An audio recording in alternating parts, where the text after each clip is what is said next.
Welcome to Shubha education. यही channel रे आमे वन बाय वन प्रत्येक एनसीईआरटी बुक को देखिबा। आज फर्स्ट चैप्टर होची सोशल साइंस। तो सोशल साइंस बुक को आमे वन बाय वन कवर करिबा। तो फर्स्ट चैप्टर रो आमे आज ताको स्टार्ट करिबा। तो चलो पिला माने आमे डेरी करिबानी या को आमे फॉलो करिबा। तो फर्स्ट होची सोशल साइंस कौन। सोशल साइंस आम बहीटा को पढ़ा। तो सोशल साइंस बुक जिते आम पढ़ा आम जानवा पड़ो सोशल साइंस कौन और सोशल साइंस आम कौ कौ विषय पढ़ा। तो सोशल साइंस होची गोटे स्टडी ऑफ सोसाइटी सोसाइटी विषय स्टडी करवा जोटा कि साइंस रो गोटे ब्रांच। तो एथिरे आम कौन कौन पढ़ा ना एथिरे आम डाइवर्स मल्टीपल टॉपिक को आम पढ़ी परिबा जेमिति कि जियोग्राफी हिस्ट्री कल्चर हेरिटेज। हाँ यही भली प्रत्येक विषय को आम एठी टच करवा। तो ये हूँ तुम स्टैंडर्ड 6 स्टैंडर्ड रो चैप्टर 1 जोटा कि मैप विषय जो देइछि जोटा कि यही अंडरस्टैंडिंग द्वारा आमर जियोग्राफी रे जेतले हम हायर लेवल को भी जीवा जियोग्राफी को बुझिबार हमको सहज हबो। आम जानि जियोग्राफी रे को स्टेट कोठी अछि को बाउंड्रीज कोठी अछि। हाँ तो सेहिथिपाई आमे आज मैप को आमे पढ़िबा। तो फर्स्ट चैप्टर तुमरो बही देइछि understanding locating places on the earth. तो आमे जानि अर्थ हमर कोन गोटे प्लैनेट जोथिरे कि आमे बसवास करिसेंती जोठी कि जीवन संभव पर मध्य। तो ए जो अर्थ रे आमे प्लेस को केमिति लोकेट करिबा आमे जानि आम अर्थ रे केतटी जो कॉन्टिनेंट अछि ओशियन अछि आमे जानि। तो सेहिथिरे हमर कोन 5टी ओशियन एंड 7 कॉन्टिनेंट भीतर बहुत सारा कंट्री अच्छी। तो से जो पर्टिकुलर कंट्री को आम कौ भली कौ लोकेशन रे आम चिन्हिबा ताको केमिति आइडेंटिफाई करि परिबा सेथिपाई एई चैप्टर टी होची बहुत ही इम्पोर्टेंट। तो चलो यही चैप्टर रे आम पढ़िबा कौन कौन पढ़िबा ना locating places on the earth. तो लोकेटिंग अर्थ रे आमे गोटे प्लेस को लोकेट केमिति करि परिबा एथिरे 3टी चैप्टर आमे पढ़िबा कौन कौन पढ़िबा ना मैप्स एंड इट्स कंपोनेंट्स पढ़िबा then mapping the earth and understanding time zone. तो ये जो फर्स्ट दीटा मैप एंड इट्स कंपोनेंट्स या को आमे आज देखिबा मैपिंग द अर्थ ए दीटा को आमे आज देखिबा देन या परे आमे understanding time zone next class रे आमे बुझिबा। तो चलो आमे बुझिबा डेरी न करी कि मैप कौन। पिला माने आमे जिते बेले कौन करचंती ना किछि डायग्राम बनौचंती आमर गोटे जानचंती आमे समस्त माने आमे आमर गोटे सब्जेक्ट रहउची जोटे कि ड्राइंग राइट। तो ड्राइंग शीट रे आमे कौन करचंती ना गोटे जिनिसर कौन करचंती ना तार गोटे डायग्राम रिप्रेजेंटेशन रे छोटो साइज रो आमे तयारुचंती कोन गोटे प्लेन पेपर रे शीट ऊपर आमे तयारुचंती। तो कोन जेमिति कि आमे गोटे एनिमल तयारुचंती किंबा गोटे सीनरी गोटे गाँर सीनरी तयारुचंती किंबा किसी भी एनी प्लांट्स फॉरेस्ट को आमे दर्शाउचंती। तो आमे कौन करचंती ना आमे स्केच द्वारा कौन करचंती ना सेही जो एरिया रो गोटे स्मॉल डायग्राम रिप्रेजेंटेशंस ते आमे करूचंती ताको कुआ जाए मैप। ठीक अछि से होची मैप। तो देखो मैप कौन मैप होची देखो आमे जदि तार डेफिनेशंस देखिबा map is a representations or a drawing of some area. It may be a small area, a bigger area, or a very large area like a village, city, or a nation or a whole world. तो देख जदि आमे कौन करचंती ना particular गोटे tree रो आमे चित्रटे कौन करचंती ना ड्राइंग करचंती तो सी हि जिवो गोटे चित्र। ठीक सेही बड़ी जदि आमे प्लेस रो किछि प्लेस रो जेमिति कि आमे सिटी सपोज आमे ओडिसा रे रहउचंती तो ओडिसा रे आमे जदि गोटे डायग्राम टे बनेबा ताको कहा जाउची मैप। तो मैप गोटे कोन स्मॉल ड्राइंग हिते कोठार ना गोटे एरिया रो ड्राइंग हिते आमे जेमिति हम शीट रे कौन करूचंती ना ड्राइंग शीट रे आमे किछि जिनिस को आमे आंकुचंती ठीक सही पड़ी गोटे एरिया रो अंकनटा को कोन कहा जाउची मैप बोली कहा जाउची। तो आमे जदि मैप जानिले ताले केते प्रकार मैप सब अछि ना वेरियस टाइप्स ऑफ मैप सब अछि कोन कोन अछि ना वेरियस मैप सब अछि। तो से भितरु कोन ना 3टी मैप आमे एठी पढ़िबा 3टी मैप विषय रे बही हमको कोन देछि ना जणैछि कोन ना गोटे होछि फिजिकल मैप गोटे होछि कोन फिजिकल मैप और देन पॉलिटिकल ଦେନ୍ ଥେମାଟିକ୍। ତ ଫର୍ଷ୍ଟ ଅଫ୍ ଅଲ୍ ଆମେ ଜାଣିବା ଫିଜିକାଲ ମ୍ୟାପ୍ କ'ଣ। ପିଲାମାନେ ଫିଜିକାଲ ମ୍ୟାପ୍ କ'ଣ? ଦେଖ ଆମେ ଜାଣିଛେ, ଏବେ ତ ଆମେ ଜାଣିଲେ କି ମ୍ୟାପ୍ କ'ଣ। ତ ମ୍ୟାପ୍ ଆମେ ସାଧାରଣତଃ ବୁକ୍ରେ ଦେଖିଛନ୍ତି, ରାଇଟ୍? ତ ଆମେ ବୁକ୍ରେ ଆମେ ଯୋଉ ସୋସିଆଲ ସାଇନ୍ସ ବୁକ୍ ପଢ଼ୁଛନ୍ତି, ସେଇ ବୁକ୍ରେ କ'ଣ ଆମ ଇଣ୍ଡିଆର କିମ୍ବା ଆମ ଷ୍ଟେଟ୍ର କିଛି ମ୍ୟାପ୍ ଦେଇଥିବ।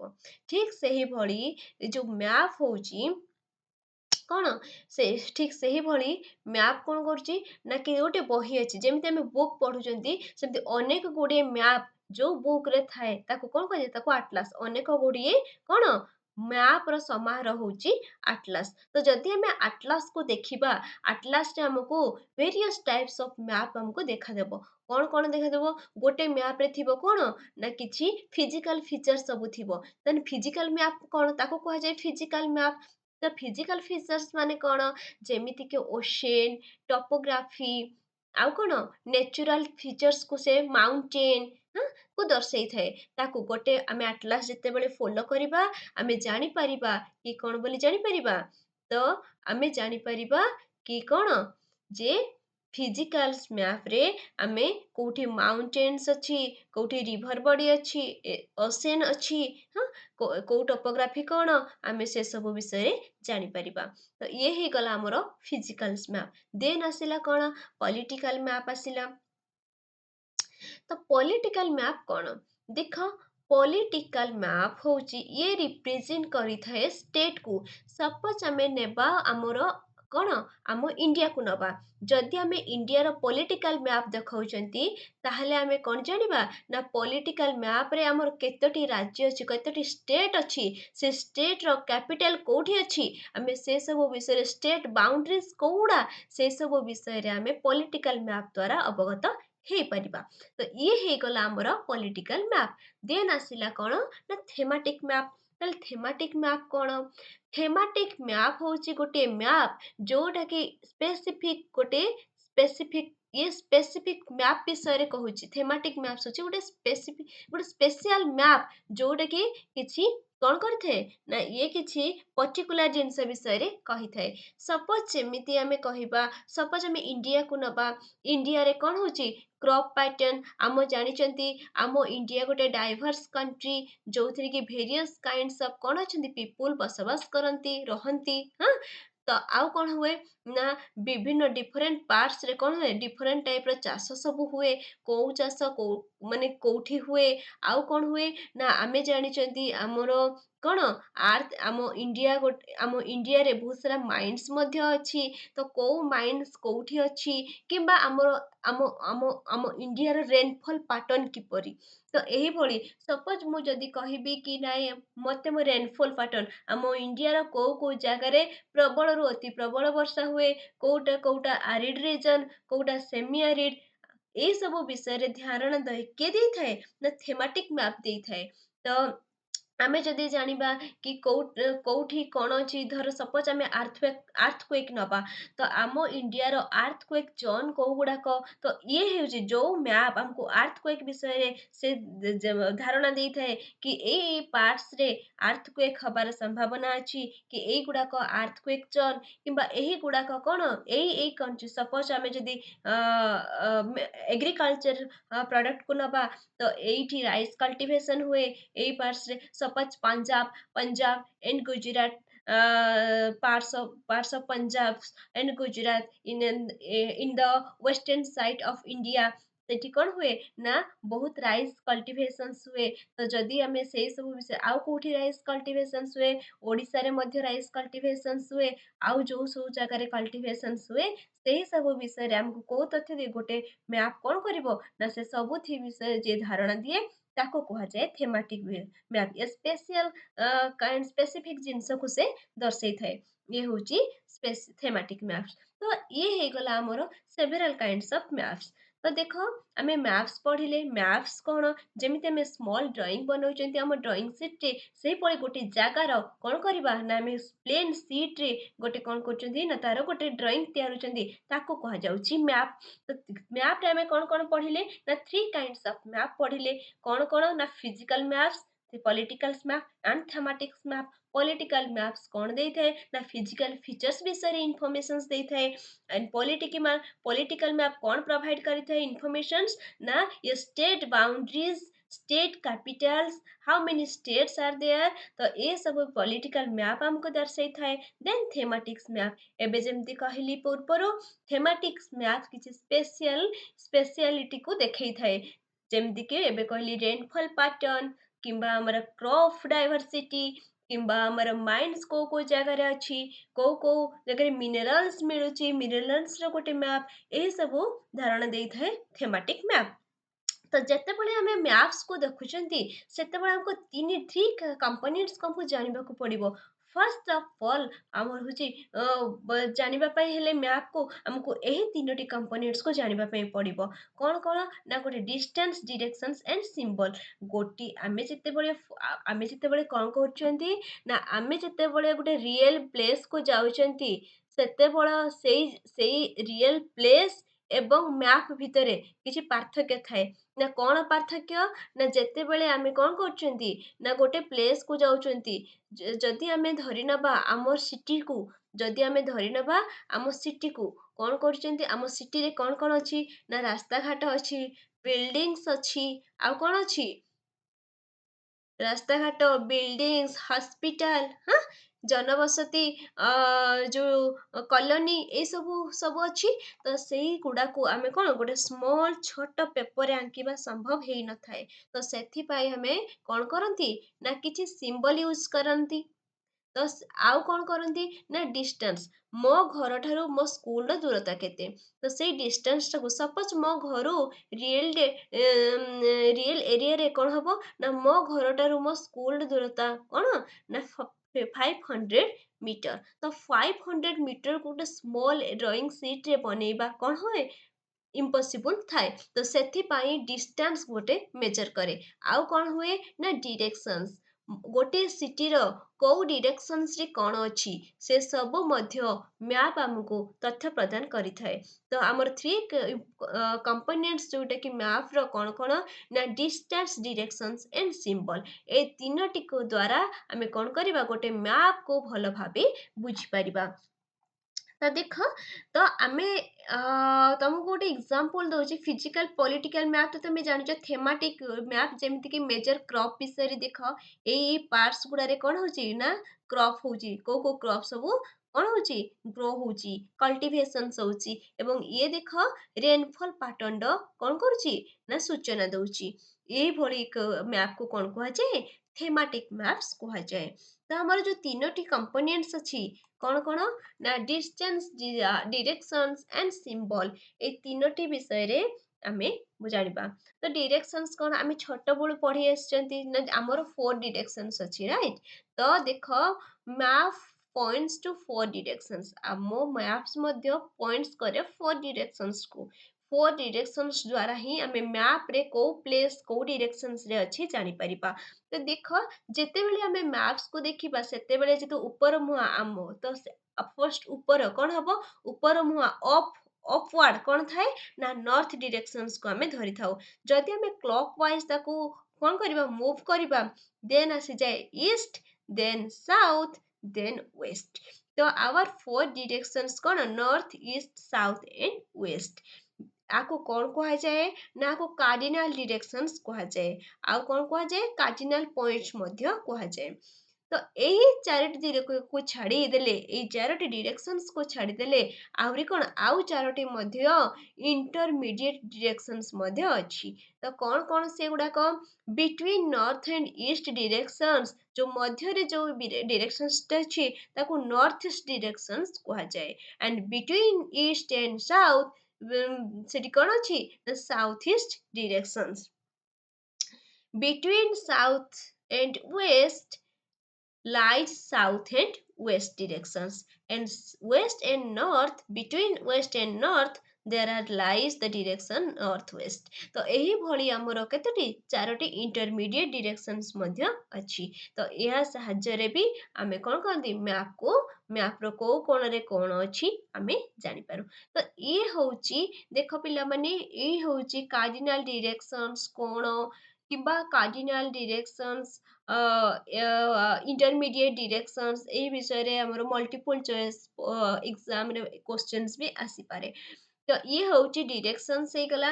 डिरेक्शंस परे हमें कोन पढ़िबा ना एबे जानिले डिरेक्शंस कोन east west north east south west and north west ए चारोटी को नेकी हमें कोन हुए प्लेस को फाइंड आउट करि थाउ। तो या को कहा जाए कार्डिनल डिरेक्शंस का को ना east west north south and intermediate directions other. तो अदर्स गुड़ा को इंटरमीडिएट डिरेक्शंस बोली कहा जाए। तो ये ही गला डिरेक्शंस। देन आसिला कोन ना सिंबल।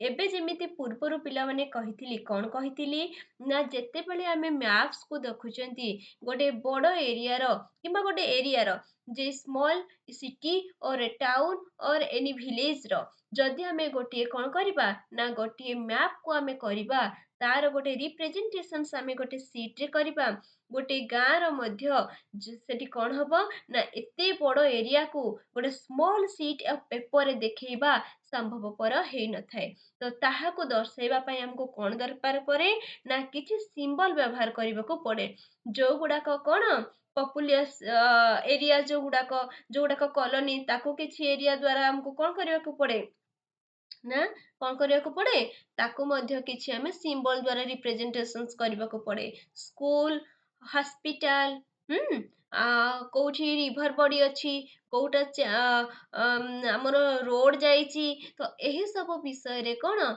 जे धारणा देउछि से होछि सिंबल। तो सिंबल द्वारा हमें कोउठी कोन अछि से सब को हमें जानि पारु। तो देख एई टाइप रो सिंबल थाए जेमिति कि सपोज गोटे फॉरेस्ट एरिया गोटे सिटी रे हमें जदि फॉरेस्ट एरिया को हमें दर्शाउचंती आइडेंटिफाई करूचंती सेठी कोन करिबा ना फॉरेस्ट एई भଳି जदि किछि चित्र देइथिबो किछि भी देइथिबो तो आमे कोन करिबा आमे जानिबा ये होछि फॉरेस्टेड एरिया।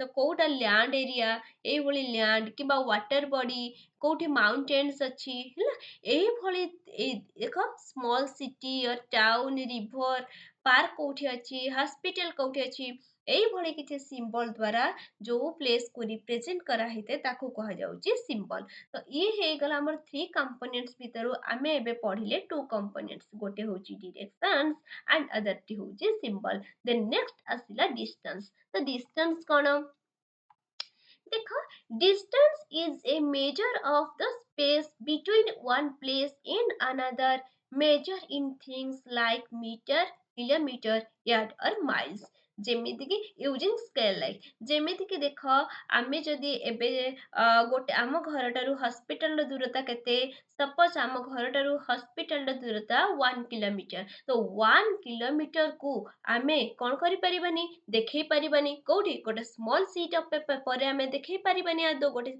गोटे सिंपल कागज भितर छोट कागज भितर देखै परिबा कि बिल्कुल नुहे। तो आमे कोन करबा ना किछि आमे कोन करे ताको दर्शाइबा पई गोटे स्केल रो यूज करबा ना आमे कोन स्केल यूज करबा जे कोन से स्केल जेमिति कि वन सपोज 1 किलोमीटर तो आमे कोन करि परिबा ना 5 सेंटीमीटर इक्वल टू जदि 1 किलोमीटर थाए तो आमे कोन करबा जदि आमे हम मैप रे आमे देखैबा कोन करबा ना 5 सेंटीमीटर गोटे आम घर ठारू हॉस्पिटल रो दूरता कोन 5 सेंटीमीटर भितर रहिबो जदि आम मैप रे आमे जानिबा कि एठू एतिकी दूरता होची 1 किलोमीटर। तो आमे सेही भଳି किछि स्केल यूज करिकि को टाइप रो केमति मीटर किबा किलोमीटर कोथिरे आमे मापिबा सेही अकॉर्डिंग टू स्केल आमे कोन करि परिबा डिस्टेंस को मेजरमेंट करि परिबा। एही भଳି कोन हेते ना आमे मैप को देखि परिबा आ ए जो मैप रो रिप्रेजेंटेशंस मध्य एही आकार रे हेई थाए ये पर्टिकुलर तथ्य देखै थाए किंतु हमकु कोन हेते हमकु बुझिबा पई पड़िबो जे को सिंबल काहाको दर्शाउची को डायरेक्शंस रे को प्लेस टी अछि एवं को स्केल व्यवहार हेची कोठु केतकी डिस्टेंस पई ठीक अछि। तो ये होची हमर तीनोटी कंपोनेंट्स ए तीनोटी कंपोनेंट्स द्वारा हमें कोन करिबा मैप को जानि परिबा कि गोटे प्लेस रु आ गोटे प्लेस रो दूरता केते एवं को डायरेक्शंस रे हमरो को जगाटी अछि को जिंसटी अछि को प्लेस टी अछि एवं कोन ना କୋଉ ସିମ୍ବଲରେ ସିଏ ରିପ୍ରେଜେଣ୍ଟ କରାଯାଇଛି। ତ ଇଏ ହେଉଛି ଏହା ଦ୍ୱାରା ଆମେ କ'ଣ କରିପାରିବା, ଆମ ପୃଥିବୀରେ ଆମ ଇଣ୍ଡିଆ ମଧ୍ୟ କୋଉଠି ଅଛି ଆମେ ସେସବୁ ବିଷୟରେ ମଧ୍ୟ ଜାଣିପାରିବା। ତ ଏଥିରେ ହେଉଛି କ'ଣ, ଡିଷ୍ଟାନ୍ସ ଦ୍ୱାରା, ଡିରେକ୍ସନ୍ସ ଦ୍ୱାରା ଆମେ ଜାଣିପାରିବା। ତ ଦେଖ, ଇଏ ହେଇଗଲା ଡିଷ୍ଟାନ୍ସ, ଡିରେକ୍ସନ୍ସ ଆଣ୍ଡ ସିମ୍ବଲ। ତ ଏହି ତିନୋଟି ହେଉଛି ତାର କମ୍ପୋନେଣ୍ଟସ୍। ତ ଆମେ ଏବେ ପଢ଼ିବା କ'ଣ, ଆମେ ଏବେ ପଢ଼ିବା how to map the earth. ଯଦି ଆମେ ଜାଣିଲେ ମ୍ୟାପ୍ କ'ଣ, ମ୍ୟାପ୍ର କମ୍ପୋନେଣ୍ଟସ୍ କ'ଣ, ସେଭରାଲ କାଇଣ୍ଡସ୍ ଅଫ୍ ମ୍ୟାପ୍ ଜାଣିଲେ, ଆମେ ତ ମ୍ୟାପ୍ ଜାଣିଲେ, ଏବେ ଆମେ ଆର୍ଥକୁ ମ୍ୟାପ୍ କେମିତି କରିବା। ତ ଆର୍ଥକୁ ଆମେ ମ୍ୟାପ୍ କେମିତି କରିବା, ତ ଆର୍ଥକୁ ମ୍ୟାପ୍ କରିବା ପାଇଁ ହେଲେ ଆମକୁ କ'ଣ ଦରକାର, କ'ଣ ଦରକାର ନା ସେହି ତିନୋଟି ଜିନିଷ ଦରକାର। କ'ଣ ଦରକାର, ସେହି ତିନୋଟି ଜିନିଷ ମ୍ୟାପ୍କୁ ବୁଝିବାକୁ ଦରକାର। ତ ଆର୍ଥକୁ ଯଦି ଆମେ ମ୍ୟାପ୍ କରିବା, ସେହିଭଳି ତିନୋଟି ଜିନିଷ ଦରକାର। କ'ଣ କ'ଣ ଦରକାର, କୋଅର୍ଡିନେଟ୍ସ ଦରକାର, ଆଉ କ'ଣ, ଲାଟିଟ୍ୟୁଡ୍ସ ଆର୍ ଲଙ୍ଗିଟ୍ୟୁଡ୍ସ, এই ତିନୋଟି ଜିନିଷ ଦରକାର। ତ ଯଦି ଆମେ ଲାଟିଟ୍ୟୁଡ୍ସ, ଲଙ୍ଗିଟ୍ୟୁଡ୍ସ, କୋଅର୍ଡିନେଟ୍ସ ବୁଝିବା, ତା ପୂର୍ବରୁ ଆମେ ବୁଝିବା how to map the earth. ଆମେ ଜାଣିଛନ୍ତି ଆମ ମ୍ୟାପ୍ କ'ଣ, ଆମ ମ୍ୟାପ୍ ଗୋଟେ ଟୋଟାଲ ସ୍ପିଅର ନୁହେଁ। ଆମେ ଜାଣିଛନ୍ତି ସ୍ପିଅର କ'ଣ, ମ୍ୟାଥମେଟିକ୍ସରେ ପଢିଛନ୍ତି। ତ ଇଏ ଆମର ଗୋଟେ ଆର୍ଥ କ'ଣ, ଏକ ପୁରା ପୁରି ସ୍ପିଅର ନୁହେଁ। ଇଏ ଜଷ୍ଟ, ଇଏ ମଧ୍ୟ ଭାଗରେ ତ ସ୍ପିଅର, ବଟ ତାର ଉପର ଆଉ ତଳ ଭାଗ କ'ଣ ନା ସାମାନ୍ୟ ଚେପ୍ଟା, ଜଷ୍ଟ ଫ୍ଲାଟ୍ ସରଫେସ୍। ତ ଯେମିତି ଆମେ ଓଡ଼ିଆରେ ପଢିଛନ୍ତି ନା କମଳା ଲେମ୍ବୁ, ଆମ ଆର୍ଥ ଗୋଟେ କ'ଣ କମଳା ଲେମ୍ବୁ ପରି ଚେପ୍ଟା। କୋଉ ପଟେ ନା ତାର ପୋଲ ପଟେ। ତ ଠିକ୍ ସେହିପରି mapping the earth is a little difficult because our planet is not a flat surface. ତ ଆମର ଯଦି ପ୍ଲାନେଟଟି ଗୋଟେ ଫ୍ଲାଟ୍ ସରଫେସ୍ ହେଇଥାନ୍ତା, ତ ଆମକୁ କ'ଣ କରିବା, ମ୍ୟାପ୍ କରିବାକୁ ଇଜି ହେଇଥାନ୍ତା। ବଟ୍ ଇଏ ଗୋଟିଏ ଫ୍ଲାଟ୍ ନୁହେଁ, ଇଏ କ'ଣ, ଇଏ it nearly has the shape of a sphere ଭଳି ସେପ୍ ତାର କୋଉଠି, ତାର ମଧ୍ୟ ଭାଗରେ। ଆଣ୍ଡ କ'ଣ ପାଇଁ ନିୟର ବୋଲି ମଧ୍ୟ ଭାଗରେ ସ୍ପିଅର, ଆଉ ଇଏ କ'ଣ ନା ତାର ଏଜ୍, ତାର ଯୋଉ ପୋଲ ଗୁଡ଼ାରେ କ'ଣ, ସିଏ ପରଫେକ୍ଟ ସ୍ପିଅର ନୁହେଁ, କାହିଁକି ନା ସେ ଟିକେ ଫ୍ଲାଟ୍ ଅଛି, ଚେପ୍ଟା ଲେମ୍ବୁ ଭଳି ଅଛି। ତ ସେଥିପାଇଁ ତାକୁ ଏ ଯୋଉ ପୋଲ ଗୁଡାକ ଯୋଉ ଚେପ୍ଟା ଅଛି, ସେଥିପାଇଁ ତାକୁ କ'ଣ କୁହାଯାଉଛି, ହାଫ୍ ମାନେ ନିୟରଲି ସ୍ପିଅର ବୋଲି କୁହାଯାଉଛି। କିନ୍ତୁ ପ୍ରାକ୍ଟିକାଲି ଆକୁ ଦେଖାଯାଉଛି କ'ଣ, ପ୍ରାକ୍ଟିସ ଅନୁସାରେ କି ଆମ ପୃଥିବୀ ଗୋଟିଏ କ'ଣ ନା ସ୍ପିଅର ହେଲା। ତ ଏଇ ସ୍ପିଅରକୁ କ'ଣ କରିବା ନା, ସ୍ପିଅରରେ କ'ଣ କରି ଦରକାର ନା, ସ୍ପିଅର ତ ଏଇ ଯୋଉ ସ୍ପିଅରକୁ, ଏଇ ଯୋଉ ସ୍ପିଅରକୁ କ'ଣ କରିବା, ମାପିବା ଏତେ ସହଜ ନୁହେଁ। ତ ଯଦି ଏହାକୁ ମାପିବାକୁ, ଯଦି ଆମେ ଜାଣିବା କି କୋଉ ପ୍ଲେସଟି କୋଉ ଜାଗାରେ ଅଛି, ମାପିବାକୁ ପଡ଼େ, ତାହେଲେ ଆମକୁ ତିନୋଟି ଜିନିଷର ଆବଶ୍ୟକତା ପଡ଼ିଥାଏ। ତିନୋଟି ଜିନିଷ ହେଉଛି କୋଅର୍ଡିନେଟ୍ସ, ଲାଟିଟ୍ୟୁଡ୍ସ ଆଣ୍ଡ ଲଙ୍ଗିଟ୍ୟୁଡ୍ସ। ତ ଦେଖ, କୋଅର୍ଡିନେଟ୍ସ ଯଦି ଆମେ କୋଅର୍ଡିନେଟ୍ସଟାକୁ ଆମେ କିଛି ସମୟ ପରେ ଦେଖିବା। ଫାର୍ଷ୍ଟ ଆମେ ଦେଖିବା ଲାଟିଟ୍ୟୁଡ୍ସ କ'ଣ। ତ ଲାଟିଟ୍ୟୁଡ୍ସ ଦେଖ, ଲାଟିଟ୍ୟୁଡ୍ସ ହେଉଛି, ଦେଖ ଲାଟିଟ୍ୟୁଡ୍ସ କ'ଣ ନା, ଲାଟିଟ୍ୟୁଡ୍ସ ଗୁଡ଼ କ'ଣ, these are horizontal lines that measure distance north or south of the equator. They run east to west. An imaginary line that divide the earth are also called parallels or lines of latitudes. देखो, ये जो earth, ଏଇ ଯୋଉ ଦେଖୁଛ ତମେ କ'ଣ, ଏଇ ଯୋଉ ଆର୍ଥର ଗୋଟେ, ଏଇଟା କ'ଣ ଆର୍ଥର ଗୋଟେ କ'ଣ, ଏଇ ଯୋଉ ଆର୍ଥକୁ ତୁମେ ଦେଖୁଛ, ୟାର ଡାଇଗ୍ରାମଟି କ'ଣ ଅଛି ଏଥିରେ ନା, ଏଇ ଯୋଉ ଇଷ୍ଟ ଟୁ ୱେଷ୍ଟ, ଏଇ ଯୋଉ ଲାଇନ୍ସ ଗୁଡ଼ାକ ସବୁ ଯାଇଛି, ୟାକୁ କୁହାଯାଉଛି କ'ଣ, ଲାଟିଟ୍ୟୁଡ୍ସ। ଇଏ କ'ଣ କରେ, ମେଜର କରେ ଡିଷ୍ଟାନ୍ସ। କୋଉଠୁ ମେଜର କରେ ନା, north pole to south pole. ଏଠି କ'ଣ କରେ, north pole to south pole, north or south of the equator ହେଲା। ତ ଏ ଯୋଉ ଇକ୍ୱେଟର ଆମେ ଦେଖୁଛନ୍ତି, ଏଇ ଯୋଉ ବଡ ସାର୍କିଲ ଯୋଉଟା କି ଠିକ ମଧ୍ୟ ଭାଗରେ ଅବସ୍ଥିତ, ୟାକୁ କୁହାଯାଉଛି କ'ଣ ନା ଇକ୍ୱେଟର। ତ ଏଇ ଇକ୍ୱେଟର ଠାରୁ towards the north and towards the south, ୟାକୁ କ'ଣ କୁହାଯାଉଛି, ଯୋଉ ଯୋଉ ସାର୍କିଲ ଗୁଡାକ ଅଛି, ଇମାଜିନାରୀ ଲାଇନ୍ସ ଗୁଡାକ ଅଛି, ୟାକୁ କୁହାଯାଉଛି କ'ଣ, ଇକ୍ୱେଟର, ସରି ଲାଟିଟ୍ୟୁଡ୍ସ କୁହାଯାଉଛି। ତ ଦେଖ ସପୋଜ ଆମେ ଯଦି ଯିବା କୋଉ ପଟେ ନା ଇକ୍ୱେଟର ଟୁୱାର୍ଡସ୍ ଦ ନର୍ଥ ପୋଲ, ଯଦି ଆମେ ଯିବା ଯେକୌଣସି ଜାଗାରେ ଛିଡା ହେଇକି ଆମେ କଣ କରିବା, ସେଇଠି ଗୋଟେ imaginary line east to waste ଆମେ କଣ କରିବା ସର୍କିଲ କରିଦବା, ସିଏ ହେଇଯାଉଛି ଗୋଟିଏ ଲାଟିଟ୍ୟୁଡସ୍। ତ ଏହି ସବୁ ଲାଟିଟ୍ୟୁଡସ୍ ଗୁଡାକୁ କଣ କୁହାଯାଉଛି, ପାରାଲାଲ୍ସ ଅଫ ଲାଟିଟ୍ୟୁଡସ୍। ତ ଦେଖ ଫାର୍ଷ୍ଟ ଅଫ ଅଲ୍ କଣ ନା ଲାଟିଟ୍ୟୁଡସ୍ ଆମେ ଦେଖିଲେ, ତ ଲାଟିଟ୍ୟୁଡସ୍ ଗୁଡାକ କଣ ନା ଫୁଲ ସାର୍କିଲ, ଇଏ 360 ଡିଗ୍ରୀ ରୋଟେଟ ହେଇକି ଅଛି।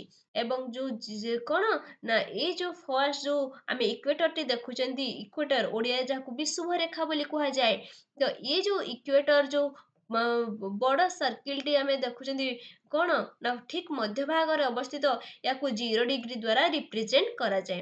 ତ ଇଏ ଯେତେବେଳେ 0 ଡିଗ୍ରୀରୁ ଟୁୱାର୍ଡସ୍ ଯେତେବେଳେ ନର୍ଥ ପୋଲ ଯାଏ, ଇଏ ତାର କଣ ଡିଗ୍ରୀ ବଢି ବଢି ଯାଏ, ଏବଂ ଇଏ ଟୁୱାର୍ଡସ୍ ଦ ସାଉଥ ଯେତେବେଳେ ସେ ଆସେ, ୟାର କଣ ହୁଏ ନା ୟାର ଡିଗ୍ରୀ ଇଏ ମଧ୍ୟ ବଢି ବଢି ଆସେ। ତ ଇଏ ହଉଛି ଯୋଉ ଉପର ପାଖଟି କଣ ନର୍ଥ ପୋଲ ଏଣ୍ଡ ତାର ତଳ ଭାଗଟି କଣ ସାଉଥ ପୋଲ। ତ ଏବେ ଜାଣିଲେ ଆମେ, ତ ଆଉ କଣ ଜାଣିଲେ, ଆଉ ଇଏ ଯେତେବେଳେ ଜାଣିଲେ ଆମେ ଲାଟିଟ୍ୟୁଡସ୍ କଣ, ଦେଖ ଆମେ ଯେତେବେଳେ ସନରେ ଯେତେବେଳେ ଆମର ସୂର୍ଯ୍ୟ କିରଣ, ଯେମିତିକି ଆମର ସମର ସିଜିନ ଡେ କଣ ହଉଛି ନା ସୂର୍ଯ୍ୟ କିରଣ ସନର ରେଡିଏସନ କଣ ହଉଛି ନା ବହୁତ ମାନେ ବହୁତ କମ୍ପ୍ଲିଟଲି ପଡୁଛି, କୋଉଠି ପଡୁଛି ନା ଏଇ ଲାଟିଟ୍ୟୁଡସ୍ ଯୋଉ ଏଠି ଅଛି କଣ ନା tropic of Cancer and tropic of Capricorn, ଏଇ ଦିଟି ମଧ୍ୟରେ କଣ ହଉଛି, ଯୋଉ ଆମର ଇକ୍ୱେଟର ମଧ୍ୟରେ କଣ ହଉଛି ନା ସୂର୍ଯ୍ୟଙ୍କର କିରଣ ବହୁତ ଜୋର ସେ ପଡିଥାଏ। ତେଣୁକରି ଏଇ ଯୋଉ ଏରିଆଟି ରହୁଛି ତାକୁ କୁହାଯାଏ ଭେରି ହଟ୍ ଏରିଆ ରହୁଛି, ଏଠି ବହୁତ ହଟ୍ ଥାଏ, ବହୁତ ଗରମ ଅନୁଭୂତ ହୁଏ। ଯେତେବେଳେ ଆମେ ଟୁୱାର୍ଡସ୍ ଦ ନର୍ଥ ଆମେ ଯିବା କିମ୍ବା ଟୁୱାର୍ଡସ୍ ଦ ସାଉଥ ଯିବା ଫ୍ରମ୍ ଦ ଇକ୍ୱେଟର, ଇଏ କଣ ହୁଏ ନା ୟାର ଟେମ୍ପରେଚର ଧୀରେ ଧୀରେ କଣ ହେଇଯାଏ ମଡରେଟ ହେଇଯାଏ। ଆଉ ପାଖକୁ ଯେତେବେଳେ ଆମେ ନର୍ଥ ପୋଲକୁ ଆସିବା, ସେତେବେଳେ ସେ କଣ ହେଇଯାଏ ଫ୍ରିଜିଂ ପଏଣ୍ଟକୁ ମଧ୍ୟ ଚାଲିଯାଏ। ତ ଏଇ ଯୋଉ ଲାଟିଟ୍ୟୁଡସ୍ ଦ୍ଵାରା ଆମେ କଣ ଜାଣିପାରୁଛନ୍ତି, ତାହେଲେ ଆମେ ଲାଟିଟ୍ୟୁଡସ୍ ଦ୍ଵାରା ଆମେ କଣ କରିପାରୁଛନ୍ତି ନା କ୍ଲାଇମେଟିକ କଣ୍ଡିସନ୍ସକୁ ଆମେ କଣ କରିପାରୁଛନ୍ତି ଫିଲ୍ କରିପାରୁଛନ୍ତି, କ୍ଲାଇମେଟକୁ ଆମେ ଜାଣିପାରୁଛନ୍ତି। ଯଦି ଆମେ ଧୀରେ ଧୀରେ ଆମେ ଇକ୍ୱେଟର ଟୁ ନର୍ଥ ଯିବା କିମ୍ବା ଇକ୍ୱେଟର ଟୁ ସାଉଥ ଯିବା, ଧୀରେ ଧୀରେ କ୍ଲାଇମେଟ ମଧ୍ୟ ଚେଞ୍ଜ ହେଇଯାଏ। ତ ଇଏ ହଉଛି ଆମର ଲାଟିଟ୍ୟୁଡସ୍। ଦେନ୍ ଆସିଲା ଲଙ୍ଗିଟ୍ୟୁଡସ୍। ଲଙ୍ଗିଟ୍ୟୁଡସ୍ କଣ, ଦେଖ longitudes is measured by imaginary line that run around earth vertically up and down and meet at the north and south pole. These lines are called meridians. ତ ଦେଖ ଏଇ ଯୋଉ ଆମେ ଦେଖିଲେ ଆର୍ଥରେ ଆମେ ଜାଣିଲେ ଲାଟିଟ୍ୟୁଡସ୍ ଯୋଉଗୁଡାକ east to waste properly circle ହେଇକି ଅଛି। ଏଣ୍ଡ ଆମେ ଜାଣିବା ଲଙ୍ଗିଟ୍ୟୁଡସ୍, ଇଏ ଗୋଟେ କଣ ନା ଇଏ ଭର୍ଟିକାଲ ଲାଇନ୍ସ ଆମେ ଦେଖୁଛନ୍ତି, ଏଗୁଡା ଉପରୁ ତଳକୁ ଯୋଉ ଲାଇନ୍ସ ଗୁଡାକ ସବୁ ଯାଇଛି, ଏଇ ସବୁ ଲାଇନ୍ସ ଗୁଡାକୁ କଣ କୁହାଯାଇଛି, ଏଇ ସବୁ ଲାଇନ୍ସ ଗୁଡାକ ହଉଛି ଲଙ୍ଗିଟ୍ୟୁଡସ୍। ଏ ସବୁ ଲାଇନ୍ସ ଗୁଡାକ କଣ ଲଙ୍ଗିଟ୍ୟୁଡସ୍, ଏ ଫୁଲ ସାର୍କିଲ ନୁହେଁ, ଲାଟିଟ୍ୟୁଡସ୍ ହଉଛି ଫୁଲ ସାର୍କିଲ, ଲଙ୍ଗିଟ୍ୟୁଡସ୍ ହଉଛି ହାଫ ସାର୍କିଲ। ଠିକ ଅଛି, ଇଏ 180 ପର୍ଯ୍ୟନ୍ତ କଭର କରେ, 180 ପର୍ଯ୍ୟନ୍ତ ଅଛି। ତ ଇଏ ହଉଛି କଣ north pole to south poll vertically ଲମ୍ବ ଭାବରେ ରହିଛି। ତ ୟାକୁ କୁହାଯାଉଛି କଣ କୁହାଯାଉଛି, ୟାକୁ କୁହାଯାଉଛି ମେରିଡିଆନ। ତ ମେରିଡିଆନ, ତ ଦେଖ ମେରିଡିଆନ୍ସ ୟାକୁ କୁହାଯାଉଛି ମେରିଡିଆନ। ତ ଆମର ଇଣ୍ଟରନ୍ୟାସନାଲ ଷ୍ଟାଣ୍ଡାର୍ଡ ଅନୁସାରେ କଣ ହଉଛି ନା ପ୍ରାଇମ ମେରିଡିଆନ। ତ ଆମକୁ ଫାଷ୍ଟ ଯେମିତି ଆମେ କଣ କଲେ ନା ଲାଟିଟ୍ୟୁଡକୁ ଜାଣିବା ପାଇଁ ହେଲେ ଫାଷ୍ଟ ଆମକୁ ଇକ୍ୱେଟରକୁ ଜାଣିବାକୁ ପଡିବ, ଗୋଟେ ଇମାଜିନାରୀ ଲାଇନ। ଠିକ ସେହିପରି କଣ ନା ପ୍ରାଇମ ମେରିଡିଆନକୁ କଣ କଲେ, ଇଣ୍ଟରନ୍ୟାସନାଲି ସମସ୍ତେ କଣ କଲେ ନା ଇଣ୍ଟରନ୍ୟାସନାଲ ଷ୍ଟାଣ୍ଡାର୍ଡ ଜୋନ ହିସାବରେ ପ୍ରାଇମ ମେରିଡିଆନ ଗୋଟେ କଣ କଲେ ନା ଇମାଜିନାରୀ ଲାଇନଟାକୁ ଫାଷ୍ଟ ଆଇଡେଣ୍ଟିଫାଇ କରାଗଲା, ଯୋଉଟା କି ତାକୁ କୁହାଗଲା ପ୍ରାଇମ ମେରିଡିଆନ। ତାକୁ ସିଏ ହଉଛି 0 ଡିଗ୍ରୀ। ତ 0 ଡିଗ୍ରୀ ଦେନ୍ ସେ ଏଲଙ୍ଗ ଦ କଣ ଏଲଙ୍ଗ ଦ ଇକ୍ୱେଟର ସେ ଯେତେବେଳେ ମୁଭ କରେ, ସେ ଧୀରେ ଧୀରେ କଣ କରେ ନା ବଢି ବଢି ଯାଏ।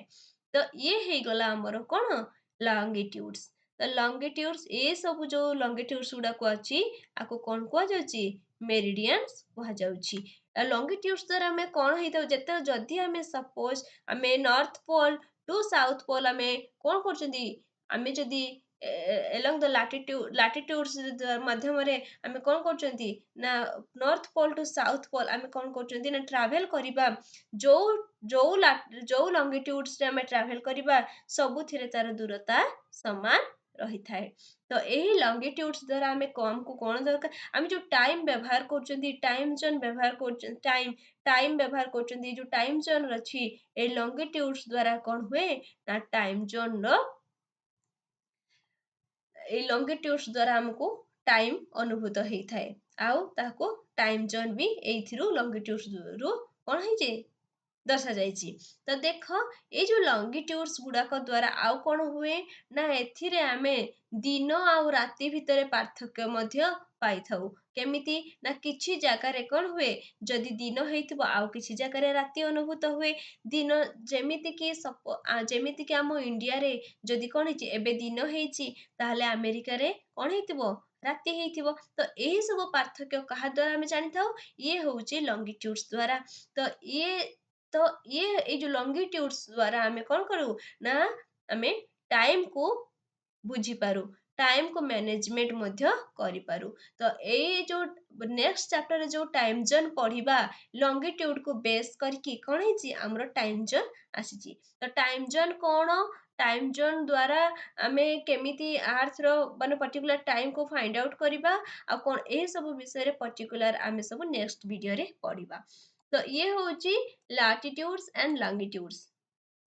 ଇଏ ହଉଛି କଣ ଲାଟିଟ୍ୟୁଡ୍ସ ଆଣ୍ଡ ଲଙ୍ଗିଟ୍ୟୁଡ୍ସ। ଏବେ କହିଲି ପାରାଲାଲ ଅଫ ଲାଟିଟ୍ୟୁଡ୍ସ କୋଉଗୁଡାକ ଆଣ୍ଡ ମେରିଡିଆନ୍ସ କୋଉଗୁଡାକ ମୁଁ କହିଲି ଠିକ ଅଛି।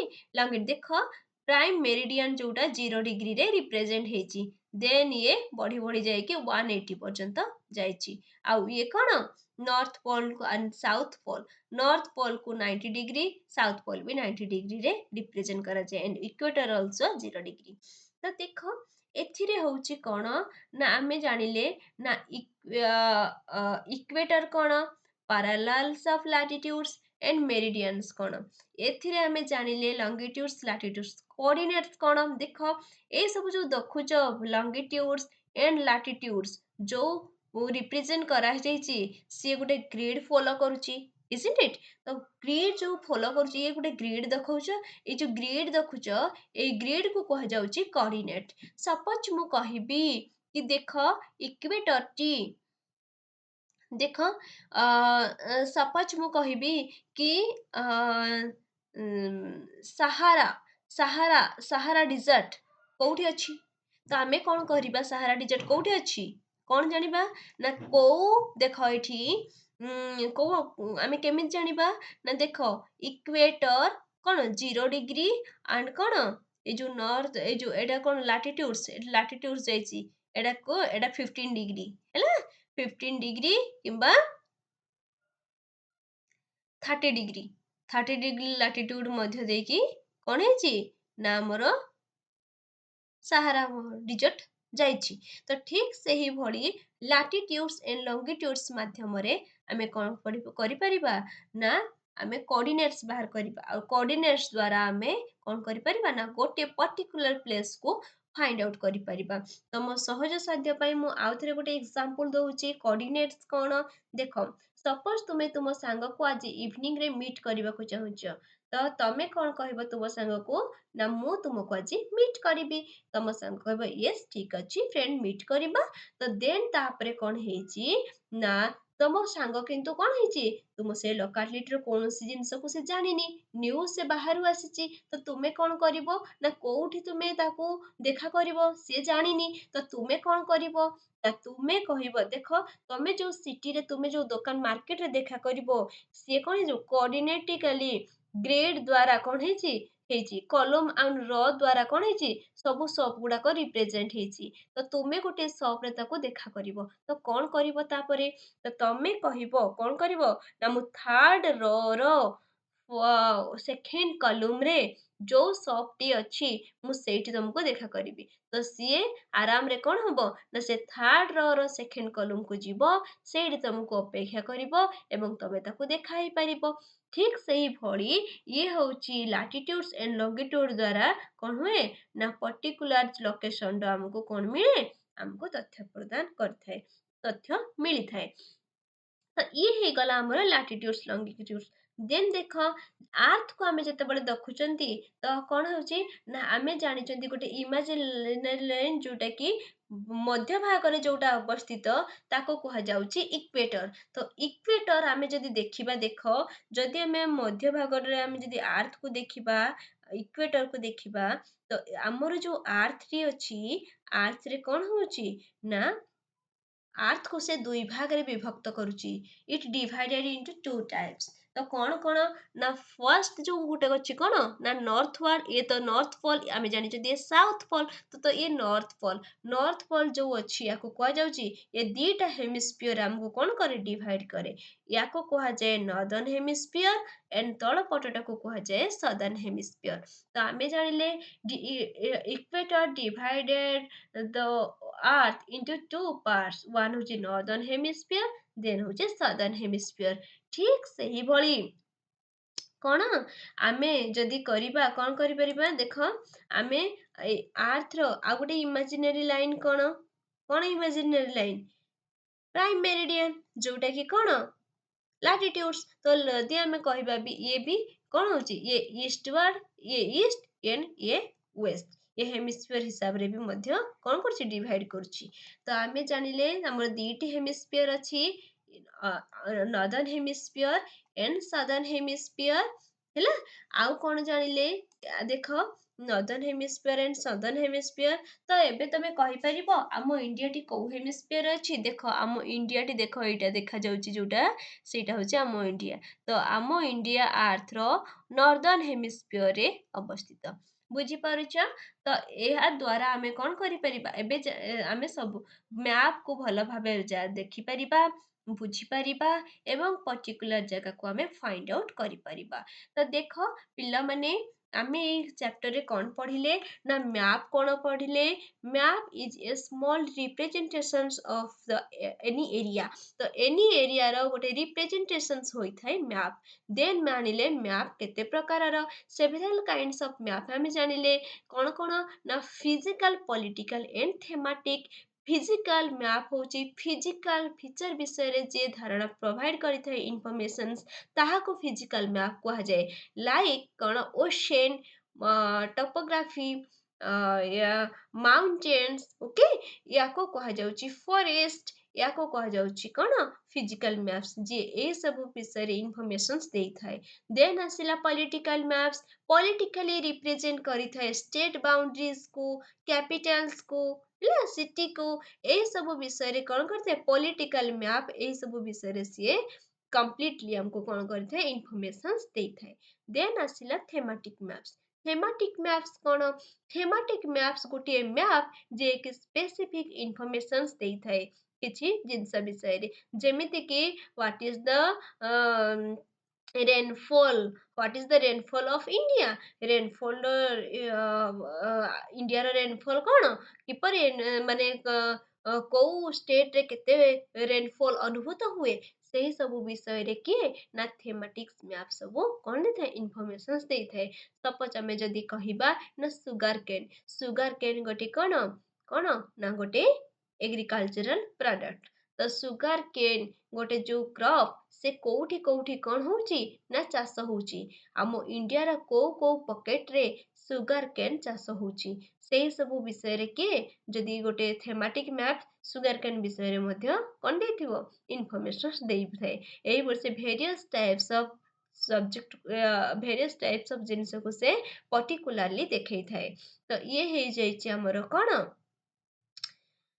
ଥେମାଟିକ୍ସ ମ୍ୟାପ୍ସ। ଦେନ୍ ଆସିଲା କ'ଣ ନା thematics maps ପରେ ଆମେ ପଢିଲେ ତିନୋଟି କମ୍ପୋନେଣ୍ଟସ୍ ମ୍ୟାପର ତିନୋଟି କମ୍ପୋନେଣ୍ଟସ୍ ଥାଏ ଡିଷ୍ଟାନ୍ସ ଡିରେକ୍ସନ୍ସ ଏଣ୍ଡ ସିମ୍ବଲ ତାକୁ ମଧ୍ୟ ପଢିଲେ ନା ଡିଷ୍ଟାନ୍ସ କ'ଣ ଡିରେକ୍ସନ୍ସ କ'ଣ ସିମ୍ବଲ କ'ଣ ସିମ୍ବଲ ଦ୍ୱାରା କ'ଣ କେମିତି ରିପ୍ରେଜେଣ୍ଟ ହୁଏ ଡିଷ୍ଟାନ୍ସ କେମିତି କ'ଣ ବୋଲି କୁହାଯାଏ କାହାକୁ କୋଉ ଡିରେକ୍ସନ୍ସ କୁହାଯାଏ ଏବଂ ଆଉ କ'ଣ ପଢିଲେ ନା ଡିଷ୍ଟାନ୍ସ କୋଉ ଭଳି ମପାଯାଏ ଆଉ କୋଉ ଭଳି ଡିଷ୍ଟାନ୍ସକୁ ମ୍ୟାନେଜମେଣ୍ଟ କରାଯାଇଥାଏ ଗୋଟିଏ ମ୍ୟାପରେ ଦେନ୍ ଆସିଲା କେମିତି ଆମେ ଆର୍ଥକୁ ମ୍ୟାପ୍ କରିବା ଆମକୁ ଆର୍ଥକୁ ମ୍ୟାପ୍ କରିବା ପାଇଁ ହେଲେ ଆମକୁ କ'ଣ ଦରକାର ତାକୁ ବୁଝିବା ନିହାତି ଦରକାର ତ ଆର୍ଥକୁ ହେଉଛି ମ୍ୟାପ୍ କରିବା ଏତେ ସହଜ ନୁହେଁ କାରଣ ସିଏ ଗୋଟେ କମଳା ଲେମ୍ବୁ ପରି ଚେପ୍ଟା ଆଉ ସିଏ ଗୋଟେ ସ୍ପିୟର ହେଲା ସିଏ ଗୋଲାକାର ତ ସିଏ ପ୍ରପର ଗୋଲାକାର ମଧ୍ୟ ନୁହେଁ ଯୋଉଟା କି ତାର ଦିଟି ଯୋଉ ପଲ୍ ଅଛି ସେଥିରେ ସିଏ ଫ୍ଲାଟ୍ ସେଥିପାଇଁ ଆମେ କ'ଣ ତ ଆମେ ଆର୍ଥକୁ କ'ଣ କରୁଛନ୍ତି ଗୋଟେ ଗ୍ଲୋବ ମାଧ୍ୟମରେ ତାକୁ ଆମେ ଦର୍ଶେଇଛନ୍ତି ତ ଏଥିରେ ଆମେ ଯଦି ଗ୍ଲୋବରେ ପ୍ଲେସକୁ ଫାଇଣ୍ଡ ଆଉଟ୍ କରିବା କଣ୍ଟିନେଣ୍ଟ ପର୍ଟିକୁଲାର କଣ୍ଟ୍ରିକୁ ଫାଇଣ୍ଡ ଆଉଟ୍ କରିବା ତାହେଲେ ଆମକୁ ତିନୋଟି ଜିନିଷ ଦରକାର ପଡ଼େ ଗୋଟେ ହେଉଛି କୋଅର୍ଡିନେଟ୍ସ ଲଙ୍ଗିଟ୍ୟୁଡ୍ସ ଏଣ୍ଡ ଲାଟିଟ୍ୟୁଡ୍ସ କୋଅର୍ଡିନେଟ୍ ବୁଝିବା ପୂର୍ବରୁ ଲଙ୍ଗିଟ୍ୟୁଡ୍ସ ଏଣ୍ଡ ଲାଟିଟ୍ୟୁଡ୍ସକୁ ଫାଷ୍ଟ ବୁଝିଲେ ତ ଲାଟିଟ୍ୟୁଡ୍ସ କ'ଣ ନା ଲାଟିଟ୍ୟୁଡ୍ସ ହେଉଛି କ'ଣ ନା ଇଏ ଗୋଟେ ହରାଇଜଣ୍ଟାଲ ଲାଇନ୍ ଆଉ କ'ଣ ହେଇଥାଏ ଇଏ ଇଷ୍ଟ ଟୁ ୱେଷ୍ଟ କ'ଣ କରିଥାଏ ପାସ୍ କରିଥାଏ ବୁଝି ହେଲା ତ ଯୋଉ ଫାଷ୍ଟ ଯୋଉ ଆମର ମେଜର ଲାଇନ୍ ହେଉଛି କ'ଣ ଗୋଟେ ଇକ୍ୱେଟର ହେଉଛି ଆମ ଆର୍ଥକୁ ଟୁ ଭାଗରେ ଡିଭାଇଡ୍ କରିଥାଏ ଯାହାକୁ 0 ଡିଗ୍ରୀ କହୁଛନ୍ତି ଆଉ ଏଇ ଯୋଉ ପାରାଲାଲ ଲାଟିଟ୍ୟୁଡ୍ସଟି କ'ଣ ହେଇଥାଏ 360 ଡିଗ୍ରୀ ସର୍କିଲ୍ ହେଇଥାଏ ଦେନ୍ ଆସିଲା କ'ଣ ଏଇ ଯୋଉ ଲାଟିଟ୍ୟୁଡ୍ସ ଦ୍ୱାରା ଆମେ କ'ଣ କରନ୍ତି ନା ଅଲଗା ଅଲଗା କ୍ଲାଇମେଟକୁ ଆମେ ଅନୁଭବ କରନ୍ତି ଯଦି ଆମେ ଆମେ ନର୍ଥ ଆଡ଼େ ଯିବା କିମ୍ବା ଇକ୍ୱେଟର ଟୁ ସାଉଥ ଆଡ଼େ ଯିବା ତ ଇଏ ହେଇଗଲା ଆମର ଲାଟିଟ୍ୟୁଡ୍ସ ଆଉ ଲାଟିଟ୍ୟୁଡ୍ସ ଯେତେବେଳେ ଆମେ ଇକ୍ୱେଟର ଟୁ ନର୍ଥ ଆଡ଼େ ଯାଉଛନ୍ତି ଆମର କ'ଣ ହୁଏ ନା ଆମର ଡିଷ୍ଟାନ୍ସ ଇନକ୍ରିଜ ହେଇ ଯାଏ ତ ଇଏ ହେଇଗଲା ଲାଟିଟ୍ୟୁଡ୍ସ ଦେନ୍ ଆସିଲା ଲଙ୍ଗିଟ୍ୟୁଡ୍ସ କ'ଣ ନା ଲଙ୍ଗିଟ୍ୟୁଡ୍ସ ହେଉଛି ଇମାଜିନାରୀ ଲାଇନ୍ ଯୋଉଟାକି ଭର୍ଟିକାଲି ଡ୍ର ହେଇଥାଏ north pole to south pole ଇଏ ହେଉଛି 180 ଡିଗ୍ରୀ ସର୍କିଲ୍ ହେଇଥାଏ ଯୋଉଟାକି ପ୍ରାଇମ୍ ମେରିଡିଆନ୍ ଯୋଉ ଇମାଜିନାରୀ ଲାଇନ୍ ଗୋଟେ ଅଛି ଯୋଉଟାକି ପ୍ରାଇମ୍ ମେରିଡିଆନ୍ କୁହାଯାଏ ଯିଏକି 0 ଡିଗ୍ରୀରେ ମଧ୍ୟ କ'ଣ ହେଇଥାଏ ନା ରିପ୍ରେଜେଣ୍ଟ ହେଇଥାଏ ତ ଆର୍ଥ ହେଉଛି ଆର୍ଥରେ କେତୋଟି ଆମେ ଜାଣିଲେ ଆଗରୁ ମାନେ କି ହେଉଛି ଯୋଉଠିକି ମାନେ 7ଟି କଣ୍ଟିନେଣ୍ଟସ୍ ଏଣ୍ଡ 5ଟି ଓସେନ୍ ମଧ୍ୟ ଅଛି ତ ଏହି ସବୁ କ'ଣ ନା ଆର୍ଥରେ ପ୍ରପରଲି ରିପ୍ରେଜେଣ୍ଟେସନ୍ସ ଯୋଉ ତାର ମ୍ୟାପକୁ କ'ଣ କୁହାଯାଉଛି ନା ଏଇଥିରେ ଆମେ ଆର୍ଥକୁ ଆମେ ବୁଝିପାରିବା ତ ଦେଖ ଯଦି ଆମେ north pole and south pole ଯୋଉ 90 ଡିଗ୍ରୀ ଦ୍ୱାରା ରିପ୍ରେଜେଣ୍ଟ ହୁଏ ଏବଂ equator between the tropic of Cancer and tropic of Capricorn ଏଇଥିରେ କ'ଣ ହୁଏ ନା ସୂର୍ଯ୍ୟଙ୍କର ପ୍ରଖର ଉତ୍ତାପ ମିଳିଥାଏ ଆଉ ତେଣୁକରି ଏଇ ଯୋଉ ଏରିଆ ଭିତରେ ଯୋଉ କ୍ଲାଇମେଟ୍ ଅଛି ତାକୁ ହଟ୍ କ୍ଲାଇମେଟ୍ କୁହାଯାଏ ତ ଆମ ଇଣ୍ଡିଆ ମଧ୍ୟ ଗୋଟିଏ ହଟ୍ କ୍ଲାଇମେଟ୍ ଭିତରେ ଅଛି ତ ଇଏ ହେଉଛି ଆମର ମ୍ୟାପ ବିଷୟରେ ଆଣ୍ଡ ଇକ୍ୱେଟର କ'ଣ କରେ ନା 2 ଭାଗରେ ବିଭକ୍ତ କରେ ଆର୍ଥକୁ ଗୋଟେ ହେଉଛି northern hemisphere and southern hemisphere ତ ଏଇ ଯୋଉ ଲାଟିଟ୍ୟୁଡ୍ସ ଏଣ୍ଡ ଲଙ୍ଗିଟ୍ୟୁଡ୍ସ ଦ୍ୱାରା ଯୋଉ ଗ୍ରିଡ୍ ତିଆରି ହୁଏ ତାକୁ କୁହାଯାଉଛି କୋଅର୍ଡିନେଟ୍ସ ଯାହା ମାଧ୍ୟମରେ ଆମେ ଅତି ସହଜରେ ଗୋଟେ ପ୍ଲେସକୁ ଫାଇଣ୍ଡ ଆଉଟ୍ କରିପାରିବା ତ ଇଏ ହେଇଗଲା ଆମର ମ୍ୟାପ କ'ଣ ବୁଝିଲେ ଦେନ୍ ଆସିଲା ଟାଇମ୍ ଜୋନ୍ ତ ଟାଇମ୍ ଜୋନ୍ ଯୋଉ ଚେପ୍ଟରଟି ଆମେ କ'ଣ କରିବା ନେକ୍ସଟ କ୍ଲାସରେ ଆମେ ତାକୁ ଭଲ ଭାବେ ବୁଝିବା ତ ନେକ୍ସଟ ଚାପ୍ଟରରେ ଆମେ ତାକୁ ଭଲ ଭାବେ ବୁଝିବା ତ ଯଦି ଏହି ବିଷୟଟି ଯଦି ଏହି ଭିଡ଼ିଓଟି ତୁମକୁ ଭଲ ଲାଗିଥିବ ତାହେଲେ ଲାଇକ୍ କରିବ ସବସ୍କ୍ରାଇବ୍ କରିବ ଏବଂ କମେଣ୍ଟ କରିବାକୁ ଭୁଲିବ ନାହିଁ